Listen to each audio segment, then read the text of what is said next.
It's all about the economy. Building up the middle class will be a defining goal of my presidency. The major economic message delivered by Kamala Harris as she pitches her economic agenda just days ahead of the Democratic National Convention. From housing to taxes and more, the policy she's proposing, how it compares to Donald Trump's ideas, and how it could impact you. Plus, they're bringing in so much that it's just hard to stay on top of it. Technology, you know, the ability to make a super fake is easier now than ever before. Super fakes. Are those luxury handbags you see real or replicas? From Hermes to Louis Vuitton, Janae Norman reports the bags in high demand and the explosive rise in counterfeits, and the quest, of course, to seize them. And we are literally creating energy and then recirculating that energy back into growing food. Because food is just too good to waste, we'll learn how your last banana peel could soon help heat your home. Good evening, I'm Phil Lipoff in tonight for Linsey Davis. Thanks so much for streaming with us. We are following those stories and much more, including Hurricane Ernesto gaining strength and doing some major damage, where the storm is now and where it's headed next. Plus, Romanian gymnast Ana Maria Barbosu takes possession of that bronze medal at the center of the Olympic drama, rocking the U.S. and Romania. The images we are getting tonight of her with that medal and how Jordan Childs is reacting. And more Americans are now saying no to cigarettes and may not be picking up the vape pen instead. Tonight, we have a look at the trends in smoking by the numbers. But we are going to begin with Kamala Harris promising a new way forward. The vice president laying out her economic proposals in North Carolina today for the first time since becoming the Democratic nominee for president. Harris making sweeping promises to, quote, build up the middle class with tax cuts and credits for families with children, and proposing $25,000 in down payment support for first-time home buyers. The VP promising her administration would combat the increasing cost of living. Still, we know that many Americans don't yet feel that progress in their daily lives. Costs are still too high. And on a deeper level, for too many people, no matter how much they work, it feels so hard to just be able to get ahead. Harris also saying she will define her presidency by supporting America's middle and working class families, capping prescription drug costs, and for the first time attempting to ban alleged price gouging on groceries. Our Selena Wang breaks down the VP's promises, and Elizabeth Schulze joins us with a reality check on it all. But first, here's Selena from North Carolina. Tonight, Vice President Kamala Harris, in her first major policy speech, casting herself as a champion of the middle class. Building up the middle class will be a defining goal of my presidency. Harris acknowledging that even as inflation slows, middle-class families are still feeling the pinch. The vice president says she's been there. Later in college, I worked at McDonald's to earn spending money. Well, some of the people I worked with were raising families on that paycheck. They worked second or even third jobs to pay rent and buy food. That only gets harder when the cost of living goes up.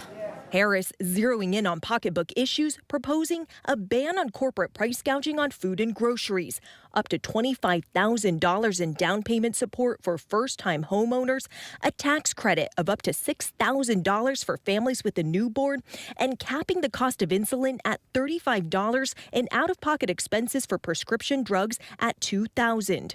Tonight, many questions remain about how Harris would get her plan through Congress and how it would be paid for. But in North Carolina, the vice president focused on drawing a contrast with Donald Trump. He plans to give billionaires massive tax cuts year after year. You know, I think that if you want to know who someone cares about, look who they fight for. And she attacked Trump's proposal for tariffs on all imports. It will mean higher prices on just about every one of your daily needs. A Trump tax on gas, a Trump tax on food, a Trump tax on clothing, a Trump tax on over-the-counter medication. Tonight, the Trump campaign firing back, bashing Harris's economic plan as extremely damaging and a massive expansion of government control. And Selena joins us now from Morrisville, North Carolina. Selena, it's probably no coincidence that the vice president is rolling out her plan in a key battleground state, right? That's right, Phil. I mean, this is a state that Donald Trump won twice, but Harris is gaining ground here in the polls, and she's hoping to make a dent. This weekend, she'll be barnstorming battleground Pennsylvania with Tim Walz, trying to ride this momentum all the way through the Democratic National Convention. Phil?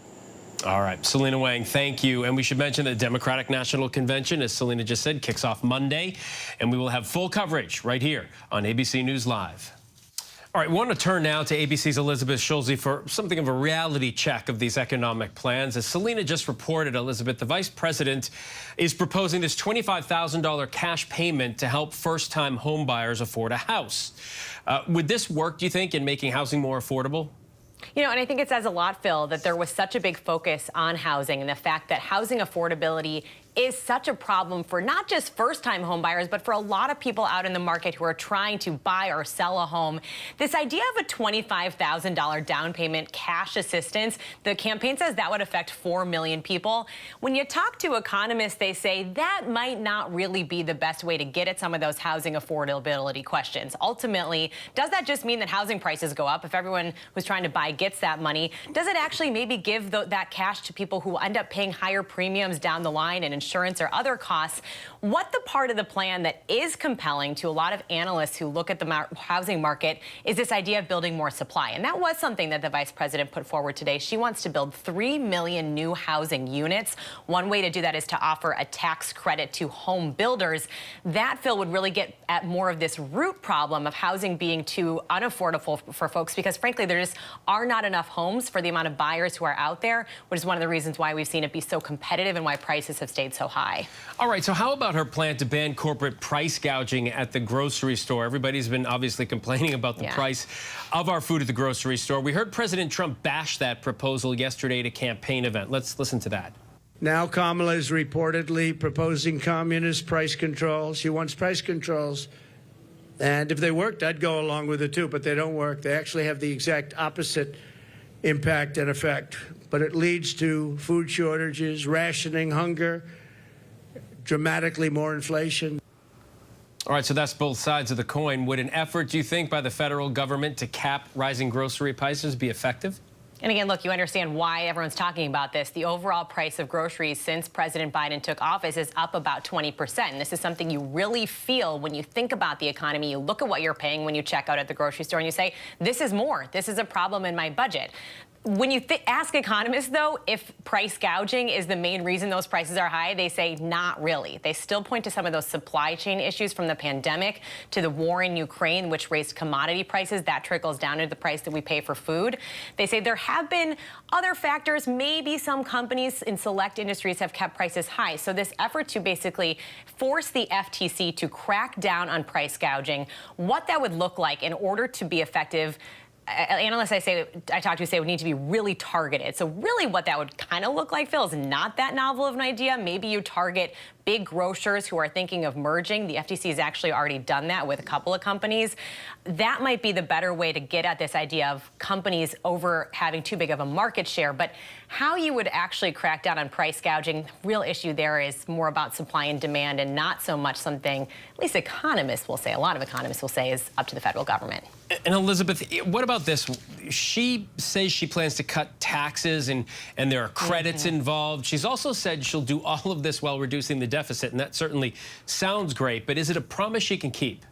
Okay, so I've got some new numbers for you on this, because just a look today at the proposals that the vice president put forward is estimated to increase the federal deficit by $1.7 trillion. This is a nonpartisan analysis from the Committee for a Responsible Federal Budget. They looked at all that was put out today and they said this is not going to be paid for. Now, that said, the vice president has proposed raising taxes on big corporations and on the wealthiest Americans. So once we get, hopefully, the details of what that would look like, maybe there is a little bit more of an offset there. And you can't really talk about the deficit, Phil, without talking about the impact of what little we know about former President Trump's economic policies. He's made a big pledge to extend those tax cuts. Just extending the Trump tax cuts, a key kind of issue of his 2017 legislative agenda, trying to do that again if he's elected again, that would increase the deficit by more than $4 trillion. So bottom line here, a lot of what the candidates are talking about on either side, not going to do anything when we're talking about reducing deficits and national debt. All right, Elizabeth Schulze, thanks for checking all of that out for us, all the numbers. Thanks. Always good to talk to you. Former President Trump is also stirring up some new controversy tonight over his comments about veterans after he said the Presidential Medal of Freedom given to civilians is, quote, actually much better than the highest military honor given to those who served. ABC's Rachel Scott with more. Donald Trump tonight fending off criticism that he insulted veterans when he said the nation's highest civilian honor, the Medal of Freedom, is, quote, much better than the Medal of Honor, which is reserved for America's greatest war heroes. Trump was addressing Republican mega donor Miriam Adelson, who he awarded the Medal of Freedom when he was in office. We gave Miriam the Presidential Medal of Freedom. That's the highest award you can get as a civilian. It's the equivalent of the Congressional Medal of Honor, but civilian version. It's actually much better because everyone gets the Congressional Medal of Honor. That's soldiers. They're either in very bad shape because they've been hit so many times by bullets or they're dead. She gets it, and she's a healthy, beautiful woman. Tonight, Senator Mark Kelly, a former Navy combat pilot, saying when the Medal of Honor is awarded posthumously, it's often to Americans who have thrown themselves on grenades or braved enemy fire, heroes who have paid the ultimate price to save others. Democratic Congressman Ted Lieu, an Air Force veteran, adding, the Presidential Medal of Freedom award you gave to your donor is not better than the Congressional Medal of Honor given to military heroes. But Trump's running mate, Senator J.D. Vance, who served as a Marine in Iraq, defending the former president. I don't think him complimenting and saying a nice word about a person who received the Presidential Medal of Freedom is in any way denigrating those who received military honors. They're two different awards, and I think the president was saying some nice things about a person that he liked, and that's a totally reasonable thing to do. Trump himself never served in uniform. He sought 4 deferments and 1 medical disqualification, citing bone spurs in his foot to avoid going to Vietnam. In the past, he's attacked former prisoners of war like Senator John McCain, who spent 5 years in captivity. He's not a war hero. He's a war hero. He's a war hero. 5.5 years. He's a war hero because he was captured. I like people that weren't captured, okay? I hate to tell you. Trump's former chief of staff, retired General John Kelly, also said Trump once refused to visit the graves of fallen American soldiers in France, calling them, quote, losers, something Trump has denied. Tonight, the Harris campaign insists Trump's latest comments prove he, quote, knows nothing about service to anyone or anything but himself. And Rachel joins us now. Rachel, the first presidential debate right here on ABC is less than a month away. You're learning some things tonight about how former President Trump is preparing. Yeah, this is a new development, Phil. So tonight we are learning that former President Donald Trump's campaign is bringing in former Congresswoman Tulsi Gabbard. Now, you may remember Tulsi Gabbard. She once ran for president herself. Back then, she was a Democrat, and she faced off against Kamala Harris on that debate stage, challenging her directly. Now she's going to be a part of Donald Trump's debate prep, Phil. All right, less than a month away. Rachel Scott, thanks so much. All right, and we want to remind you that you can catch it's the second presidential debate, but the first with these two candidates, moderated by David Muir and Linsey Davis, right here on ABC News, Tuesday, September 10th. All right, Hurricane Ernesto is churning in the Atlantic, and its impact is being felt for sure. The waves kicking up on New Jersey's Long Beach Island as the National Weather Service issues alerts for high surf and rip currents down the East Coast. Bermuda is bracing for the hurricane's arrival, locking down and closing the airport while opening shelters. Meteorologist Brittany Bell is timing it all out, but first, ABC's Morgan Norwood is in Bermuda tonight. Tonight, after battering Puerto Rico and the Leeward Islands, Hurricane Ernesto is bearing down on Bermuda. We are facing an intense and prolonged period of at least 36 hours of sustained winds and dangerous weather conditions. Marinas deserted, cruise ships gone. Tom and Darlene Fernandez are here on vacation from South Carolina. They know about hurricanes. We know what to expect, but the anxiety of being in a foreign place while the storm is coming, that's the unnerving part. Even though it's churning hundreds of miles offshore, Ernesto will still bring dangerous surf and potentially deadly rip currents to beaches up and down the east coast of the U.S. At New York's Jones Beach, crews building sand berms to help keep the waves at bay, warning beachgoers to be careful. Water's been very rough. Going forward this weekend, we're predicting very serious and very strong rip currents. And Phil, here in Bermuda, there is a strict building code, which means all structures must be built to withstand winds of a minimum of 110 miles per hour, sustained winds. So that means as this storm continues to churn through, your structures, your hotels, buildings just like these right behind me are going to be put to the test. Phil? All right, Morgan Norwood from Bermuda. Morgan, thank you. All right, now let's get to meteorologist Brittany Bell from WABC, our partner station here in New York. Brittany, Ernesto is not just a threat to Bermuda. It could also be dangerous right along the East Coast with that rip current threat. That's right, Phil. Even today, we have a high rip current risk for the tri-state area. That will be the case for the entire East Coast as we head into this weekend. Also bringing the threat for rough surf as well. So right now, Ernesto is a Category 2 hurricane. It will likely make landfall in Bermuda, hitting Bermuda late tonight through early tomorrow as a Category 1 with max sustained winds near 90 miles per hour. That continues to move north throughout the Atlantic, staying a Category 1, but still well offshore. It's going to stay about 700 miles off the East Coast, but still bringing life-threatening rip currents and very high waves. Here's a closer look at that forecast. Waves could approach 5 to 9 feet Saturday into Sunday, potentially lasting into Monday. And there's even the threat for coastal flooding as well, especially around the high tide cycle as we head into this weekend. Now, here's a closer look at the forecast for the eastern seaboard. Temperatures over the next 3 days staying in the upper 70s and the lower 80s. Saturday will likely be the better half with mainly dry conditions, just an isolated shower in Virginia Beach, 85, Myrtle Beach, 87, and Daytona Beach, 88. But as we head into the second half of the weekend, looking at a higher opportunity for rain and temperatures warming up a bit on Sunday in Ocean City, New Jersey, 77. Look at Myrtle Beach approaching 90 degrees and 92 on Sunday in Daytona.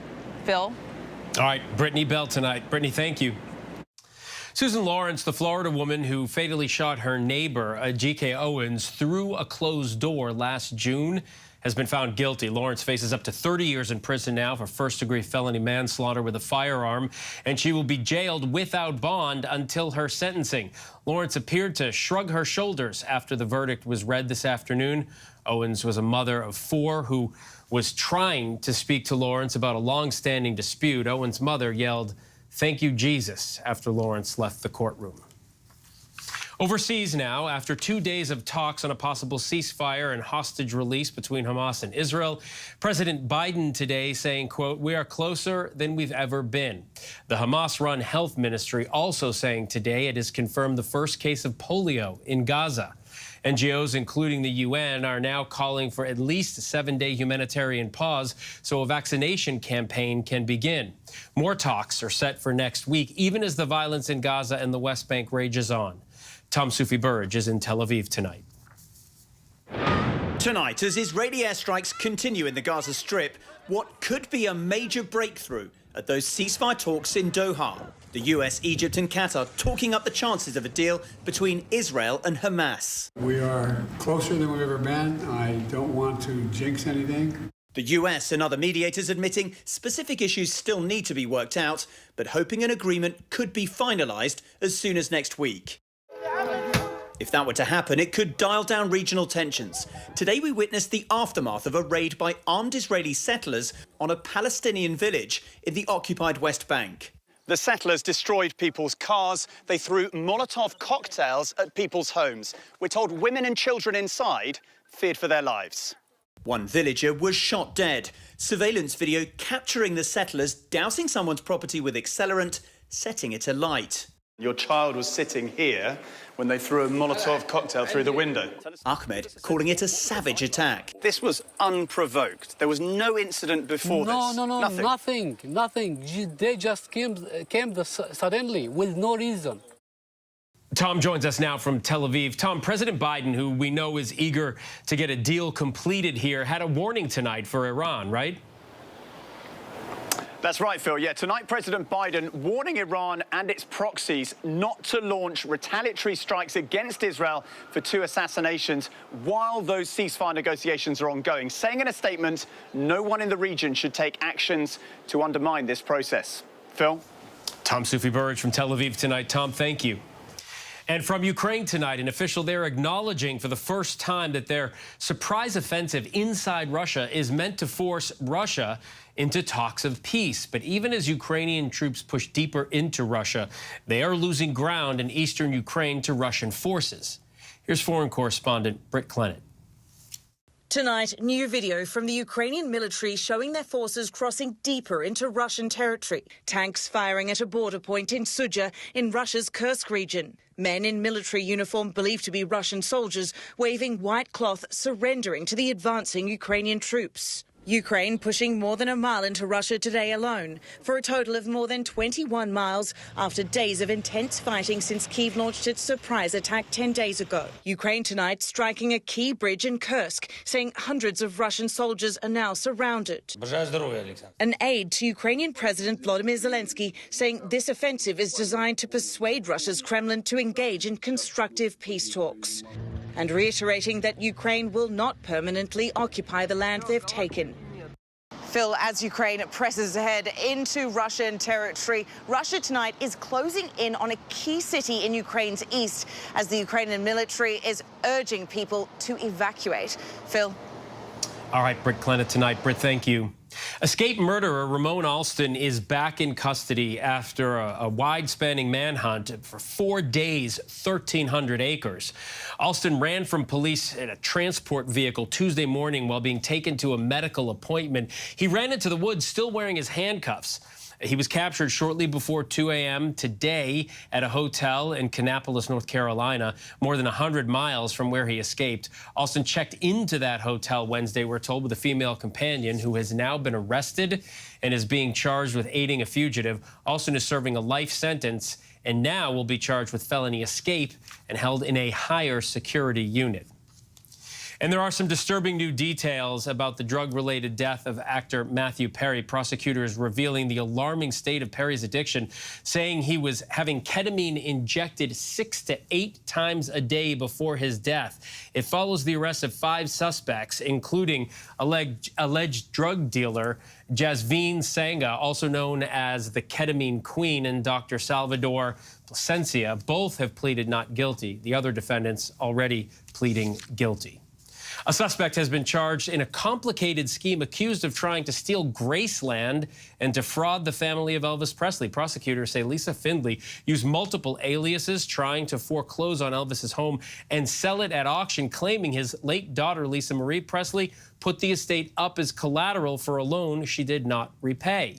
Here's ABC's Eva Pilgrim. Tonight, a Missouri woman charged with allegedly trying to steal Graceland and defraud Elvis Presley's family out of millions. Federal officials say Lisa Findley created a scheme falsely claiming Lisa Marie Presley put the famous estate up as collateral for a loan she didn't repay before her death in 2023. But that loan didn't exist. Investigators say Findley allegedly took advantage of the very public and tragic occurrences in the Presley family for her personal gain, using fake names to make fake loan documents and even filing a creditor's claim in court, hoping to cash in by threatening to foreclose and auction Graceland to the highest bidder earlier this year. Just hours before the Memphis, Tennessee mansion, one of the most famous homes in the country, was to be sold, a major break in this case. This notary stamp stopped the sale. When you saw the signature, what about it stood out to you? That it looks absolutely nothing like my signature. Kimberly Philbrick, a notary public in Daytona Beach, Florida, telling us she never notarized the fake loan documents, testifying in front of a grand jury earlier this week that brought the charges against Findley. And Eva joins us now. Eva, what legal consequences is Findley facing tonight? Phil, Findley is looking at up to 20 years behind bars for these charges. And this arrest coming on a really significant date. Elvis Presley died 47 years ago today at Graceland. Phil? All right. Eva Pilgrim tonight. Eva, thank you. There is still much more to get to here on Prime tonight. What happened just moments before this government meeting turned into an all-out brawl? But next, can you tell a real luxury handbag from a fake? How counterfeit bags are getting better and challenging. The challenges it's creating for law enforcement and also those fashion brands. Whenever news breaks, we are here in Israel, a nation at war after that brutal surprise attack by Hamas. On the ground in Ukraine, reporting from Lewiston, Maine. The scene of a horrific mass shooting. ABC News Live is right there everywhere. From the scene of that deadly missile strike in Dnipro, Ukraine. Reporting from the earthquake in Turkey. In Rolling Fork, this tornado tore through this little town. From the most devastating disaster in Hawaii. From Charleston, South Carolina, on the 2024 campaign trail. In Iceland, let's go. Traveling with the president in Mexico City. Wherever the story. From the front lines. From southern Israel. Outside the Gaza Strip. In Beirut. From the FBI. Reporting from the nurses on the picket line. Here at 10 Downing Street in London. Streaming live to you. Wherever the story is. Wherever the story is. Wherever the story is. We're going to take you there. You're streaming ABC News Live. ABC News Live. You're streaming ABC News Live. ABC News Live. Streaming free everywhere. America's #1 streaming news. First thing in the morning. There's a lot going on. We're still in a flash flood warning. To catch you up with what happened overnight. Police in riot gear arresting dozens of protesters. What's happening today? Escalating tensions in the Middle East. What people are talking about. The migrant crisis. Fast, straightforward. With some fun in between. Check out the Gator on the 17th hole. The buzzkill in baseball. First thing in the morning. America This Morning. America's #1 early morning news. On ABC News Live. What does it take to be the most watched newscast in America? We are part of an operation. Is this our combat operations center? We're approaching the gate. Militants came in from different directions. Nuclear reactor. So you have a couple loaded and ready to go. The house is destroyed, but the flag. Not a carry in it. How important it made the USA. Great work. Hi. Appreciate you. Thank you. Ismail? David. I'm David Muir. I know who you are. You Watch do? you every night. ABC's World News Tonight with David Muir is America's most watched newscast. If you were coming of age in the 1980s, the Brat Pack was near the center of your cultural awareness. But for those of us experiencing it from the inside, the Brat Pack was something very different. The critics agree. Hated the Brat Pack. What a disaster. Why did we take it as an offense? I'm not going to say we were the Beatles or anything. Well, we didn't fill Shea Stadium. 1985, I think we could have. If you were coming of age in the 1980s, the Brat Pack was near the center of your cultural awareness. But for those of us experiencing it from the inside, the Brat Pack was something very different. The critics agree. Hated the Brat Pack. What a disaster. Why did we take it as an offense? I'm not going to say we were the Beatles or anything. Well, we didn't fill Shea Stadium. 1985, I think we could have. Welcome back. Counterfeit purses have become one of the most seized items by law enforcement. The wave of super fakes so close to the real thing, they're actually fooling the very experts expected to uncover them. ABC's Janae Norman has this report from our partners at Impact by Nightline. So these bags are identical, but one is real and one is fake. Can you tell me which one is which? Dupes and replicas are taking over. This feels like real. Your dupe. At a time when high-end luxury brands like Hermes, Chanel, and Prada continue to boost their prices, buying luxury feels less obtainable than ever. Some consumers are turning to the resale market to get luxury goods. Can we go look back there? Yeah. While others are turning to so-called super fakes. They're considered high-quality fakes, nearly as good as the real thing, but for a much lower price. It even says the name on the hardware. A study from Michigan State University says counterfeiters are normalizing the stigma of owning counterfeits, in part by using influencers to peddle their products. The handbag, America's forever status symbol, is a fashion statement showing who's who. With shows like Sex and the City. It's $4,000. I know. And there's a waiting list. I assumed. 5 years. But now, sometimes it's the celebrities sporting the fakes. How you doing? Jen. Real Housewives' Jen Shah made headlines for being found to have dozens of counterfeit luxury handbags following her arrest for federal fraud. In 2023, handbags and wallets ranked as the second most seized counterfeit item by U.S. Customs, worth over $600 million in estimated retail value. So we've got hundreds of Birkins available, and when you come into one of our flagship locations, you can literally shop between hundreds of Birkins at your disposal. Sarah Davis runs Fashion File, a resale platform that sells second-hand luxury handbags. So what have you learned about our society's obsession with luxury and the kind of person who can afford a resold bag that's still thousands of dollars? I feel like there's like a gravitation on the other side to things that are tangible, things that have history, that just, there's story behind it. Like Louis Vuitton, people talk about the monogram, oh, is it overplayed? You see it a lot, but it was designed in the 1800s. What else has been cool that long, you know? It's amazing. Each bag sent for resale to Fashion File undergoes an authentication process. And they keep some bags determined as counterfeits for educational purposes. But being able to tell the difference between a real and a super fake isn't always easy. I can see the difference between the prints. This looks like glossier, like it's probably fake. Inside's super important. Yeah, this is thicker than this. This looks higher quality. I think this one's real. This is a real counterfeit. Really? This is a counterfeit. Especially for the untrained eye. The key differences can lie in the smallest of details, from zipper engravings. The zipper profile on a Louis Vuitton zipper, it should never have any kind of shape or engraving there. And then you look on the authentic one, you'll see there's nothing there. Yeah. To logo placement. We have a leather made-in patch that says Louis Vuitton, made in France. It actually kind of falls right around this bend here, which just doesn't really lend itself to like a really nicely made piece. And the authentic piece, it's distinctly in a different place, so it actually is placed on the back of the bag here rather than under the top. Oh. So we have another Louis Vuitton style, two identical bags. I'll say this one is real. This one is the genuine counterfeit. Oh my gosh. You're 2 for 2, you know Janae. So what you noticed on this, they copied the engravings pretty exactly. They both say the same thing. There's just a difference in the finish. This is actually over polished, so it kind of gives like a wavy finish.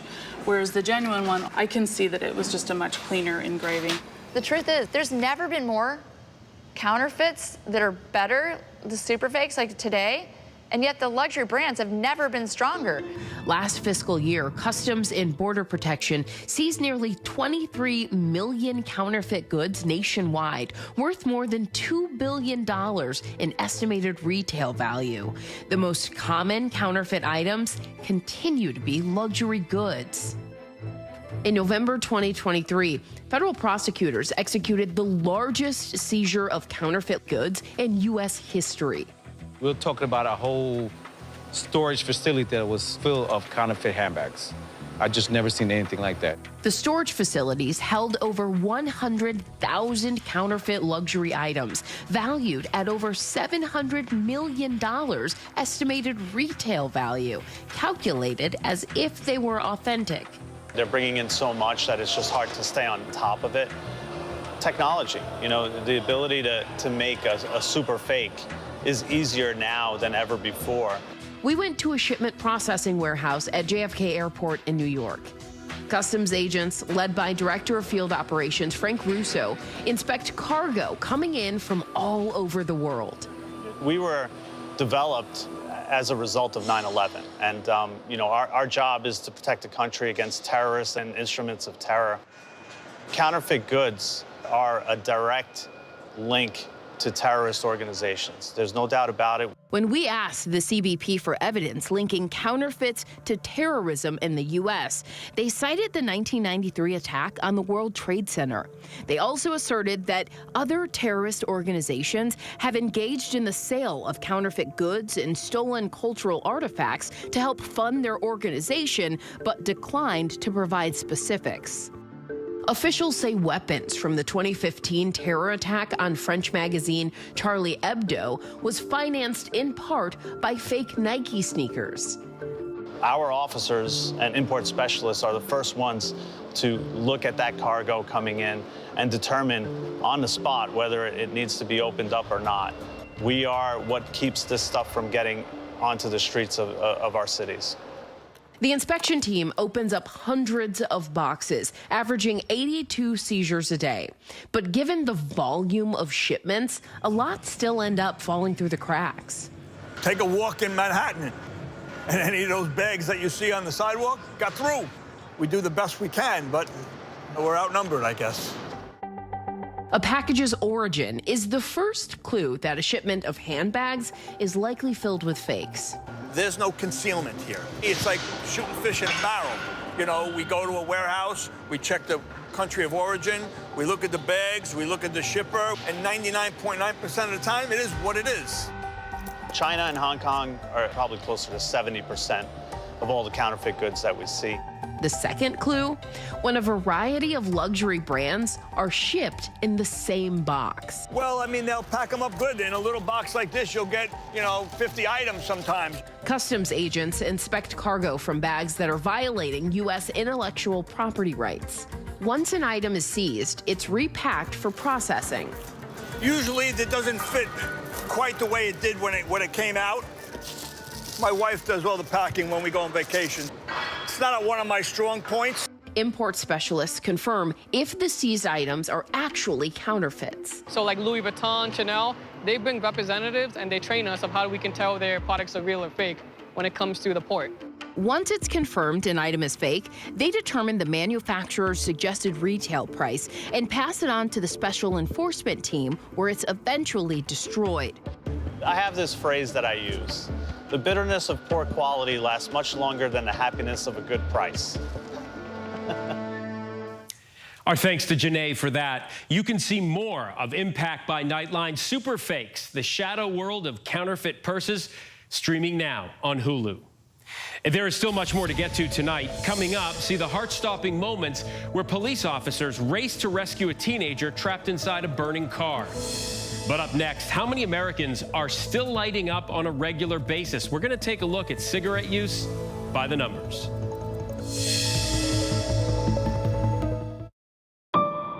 What does it take to be the most watched newscast in America? An operation to capture ISIS fighters. Is this our Combat Operations Center? We're approaching the gate now. Militants came in from 4 or 5 different directions. Operational nuclear reactor. So you have a couple loaded and ready to go. The house is destroyed, but the flag, there's not a tear in it. Not a tear in it. How important is this label right here, Made in the USA? Look at your smile. You're proud of this. I love this. Great work. Hi. Where are you? Where are you? Appreciate you. Thank you, David. Good to meet you. Ismail? David. David. Yes, yes. I'm David Muir. I know who you are. You Watch do? you every night. ABC's World News Tonight with David Muir is America's most watched newscast. Whenever news breaks, We are here in Israel, a nation at war. In Rolling Fork, this tornado tore through this town. From Lewiston, Maine. The scene of a horrific mass shooting. From the scene of that deadly missile strike. ABC News Live everywhere. In Iceland. Let's go. On the 2024 campaign trail. Here at 10 Downing Street. Wherever the story is. We're going to take you there. You're streaming. ABC News Live. ABC News Live. You're streaming ABC News Live. ABC News Live, streaming free everywhere. Betrayal is one of the hardest types of trauma to overcome. This is her knight in shining armor. Everything felt right. All of a sudden, I found this hidden folder. I opened it. I don't think I can say it. I'm sorry. It's shocking. My stomach just dropped. He just really didn't think I had it in me to do something. So I did. Betrayal, a father's secret. The all-new season on Hulu.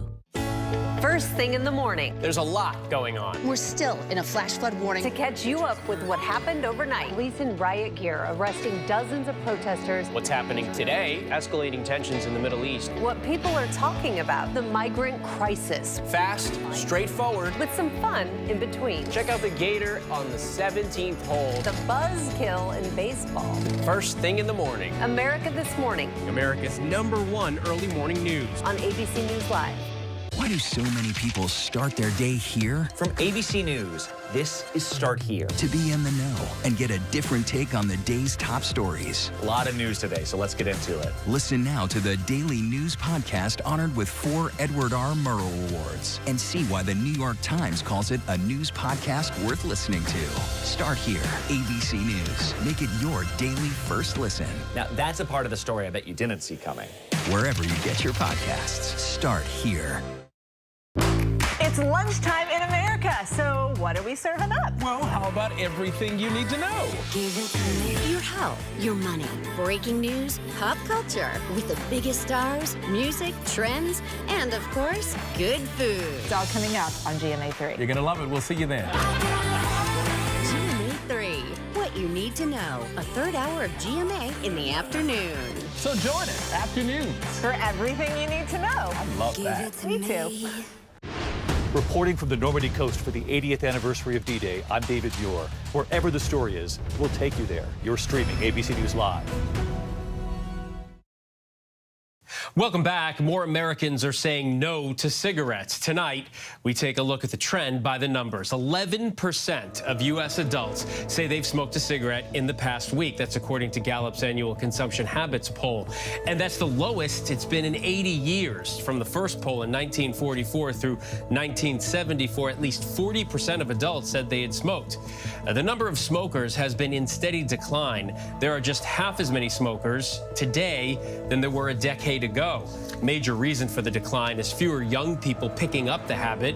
In recent years, about 6% of adults under 30 have said they've smoked in the past week. Compare that to 35% of young adults who in the early 2000s reported smoking.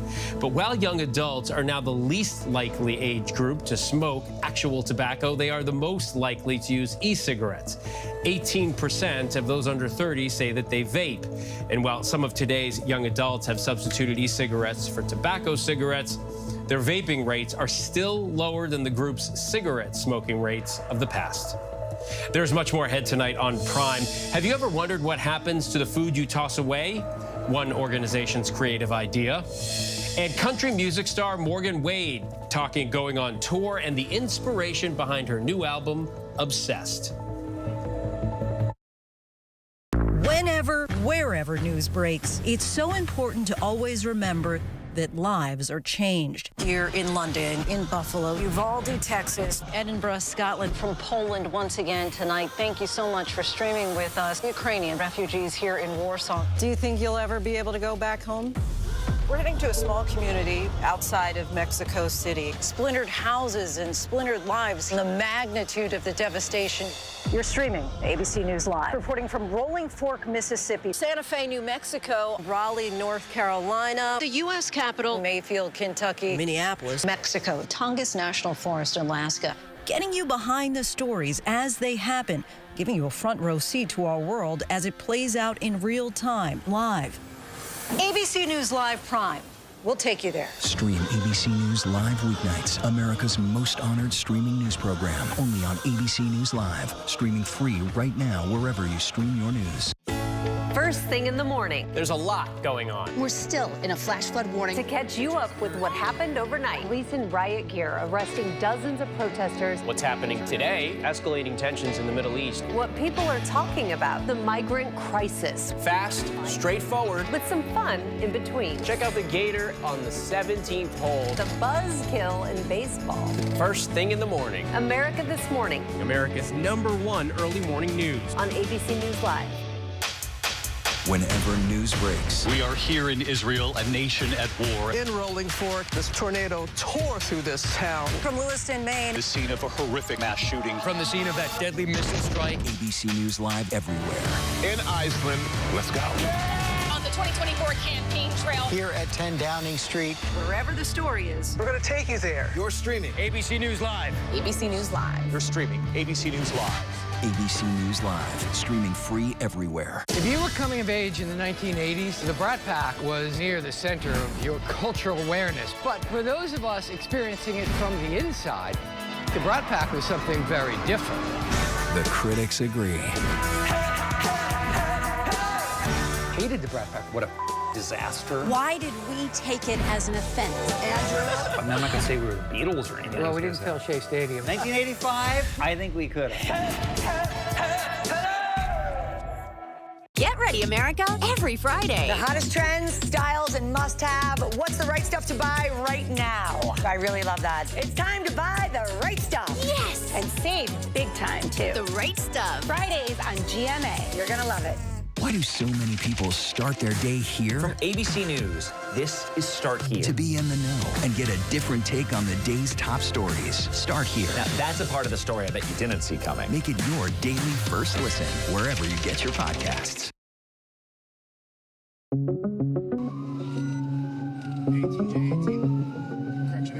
Newly released body camera video shows police officers in Utah racing to save a 17-year-old from a burning car.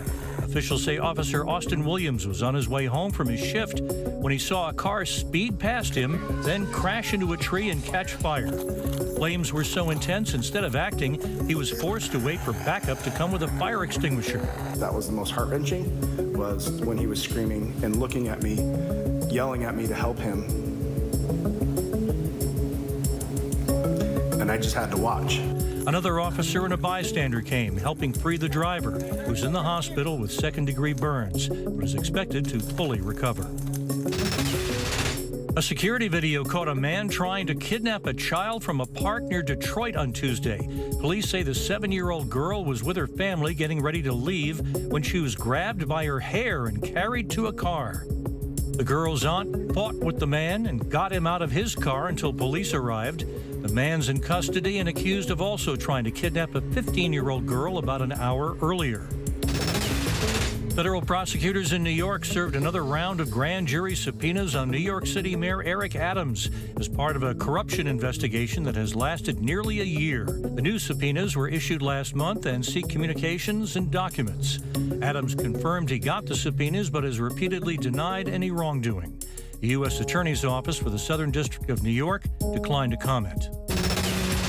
Romanian gymnast Ana Maria Barbossu was officially given the Olympic bronze medal for the floor exercise Friday following a scoring controversy and overturned review that stripped Team USA star Jordan Chiles of the medal at the Paris Games. Chiles spoke out Thursday for the first time since the Court of Arbitration for Sport ruled in favor of a challenge by Romania, saying, "I am overwhelmed by the love I have received over the past few days," and saying the decision felt unjust. Team USA has vowed to continue to pursue every possible avenue to appeal.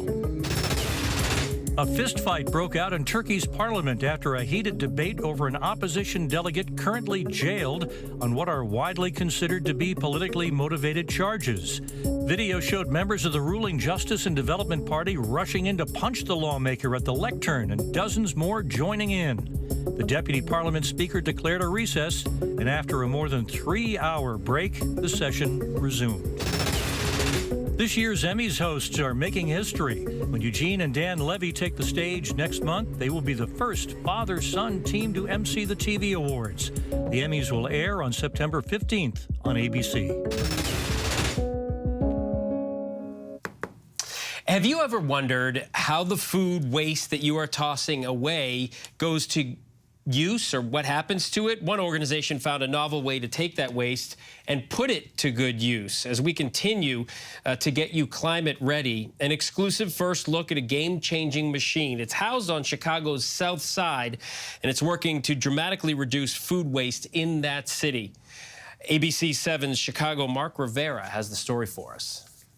A former 9-acre dumping site on Chicago's South Side is now the home of a uniquely engineered machine that's helping to feed and heat Chicago in a clean and sustainable way.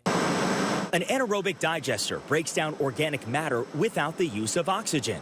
There are thousands of them across the country, but none quite like this one inside the Green Era warehouse, which sits in a food desert in the city's Auburn Gresham neighborhood. What's unique about our digester here is that we're food waste only. So this is off-spec, expired, or contaminated food waste that would otherwise be going to a landfill. Green Era's anaerobic digester is now fully operational. It's creating two byproducts, biogas and nutrient-rich compost. Trucks are driving in daily, carrying hundreds of tons of food waste, some still in its packaging. It all gets dumped into a giant pit. This is the mouth that's sort of chewing up, spitting out the packaging, and then swallowing that liquid food waste that kind of goes through sort of the intestines or the piping into the digester. It's almost exactly what's going on in the cow's stomach that we're replicating here. That stomach, or digestion stage, happens outside the warehouse in this huge tank. And it lives in there for about 20 days. Little microorganisms are eating it, just like our digestive systems are doing the same exact thing. The food's being digested, and it's releasing methane. And that rises to the top of the tank. It's sort of siphoned off, and then goes through some filtration, and then gets injected into the gas pipeline. We actually inject that renewable energy into the local gas grid, so into the local people's gas grid. So when you're boiling those noodles, that gas coming off could be Green Era, carbon negative renewable natural gas instead of fossil fuel. The other byproduct of the digester is a fancy compost called anaerobic digestate. It gets sent to several off-site community gardens that more than 120 Urban Growers Collective interns and teens help run. We are literally creating energy and then recirculating that energy back into growing food. And doing that in a way that we're educating and creating a new industry that is prepared for climate change. Our thanks to Mark for that. Our next guest is one of country music's most authentic voices. She has captivated fans with her raw, emotionally charged lyrics while belting out a unique blend of country, rock, and Americana. Her third studio album, Obsessed, continues to push boundaries and explore new depths in her music with tracks like Halloween, for one. Take a listen.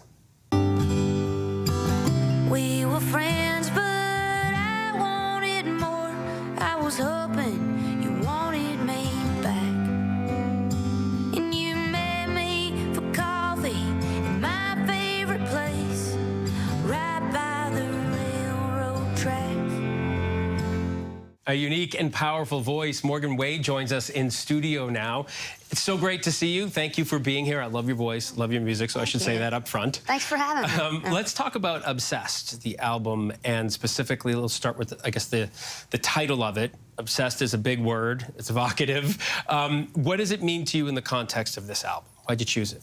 Yeah, so, I mean, I had the Reckless record, I had Psychopath, so I think people were kind of curious what I was going to name the third one, so I don't know how long I'm going to stick with the one-word albums, but I liked it. I don't know, and the same with, you know, naming a country record Psychopath. That's kind of not something I think that's very common, so Obsessed. I wanted to do that as well, and I think, too, for me, like, I did get really obsessed with songwriting and focusing on lyrics with this record.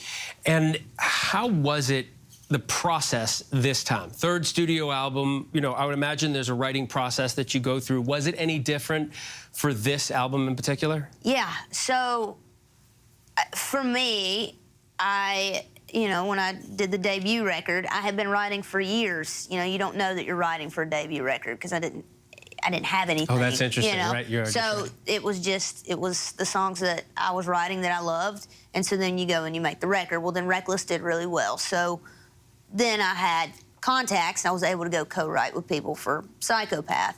And then for Obsessed, it just kind of came down to me being like, I want to just go back to just me and my guitar and see what I can do. And so I was just writing a bunch of songs, and wanted to go make demos on the road with my guitar player. So the day Psychopath came out last year, I was in the studio cutting songs, but I didn't know it would be a record. That was the beautiful thing about it. I mean, I went to random hole-in-the-wall studios. Like, we were in Mississippi, Kansas City. I think somewhere in Nebraska, like just random places, and met the coolest people, and it was just very low budget, just raw stuff, and I had a great time. One of the tracks that I find that you just described as raw is something you haven't done in any of these 3 studio albums. This is the first time involving someone featured on one of your songs, and you chose Kesha. Yeah.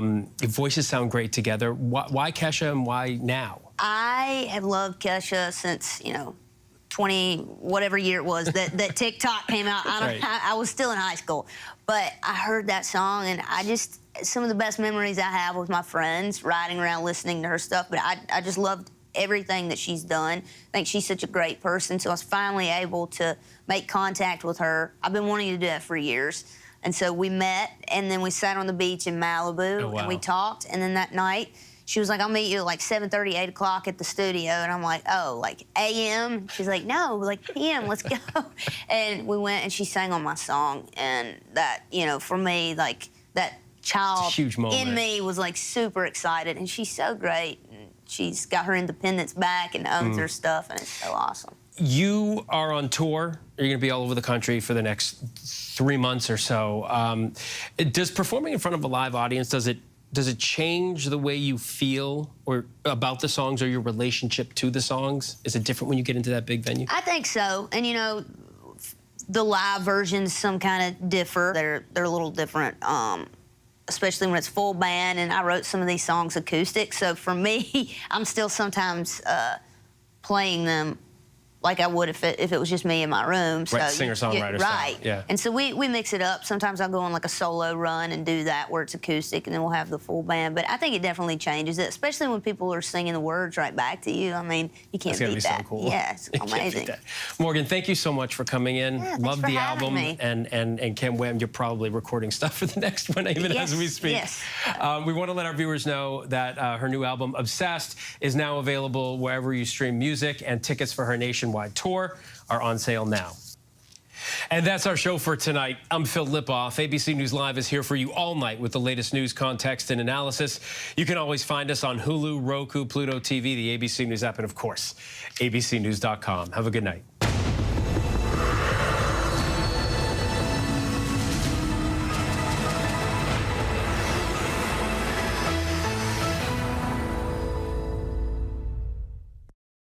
Why do so many people start their day here? From ABC News, this is Start Here. To be in the know and get a different take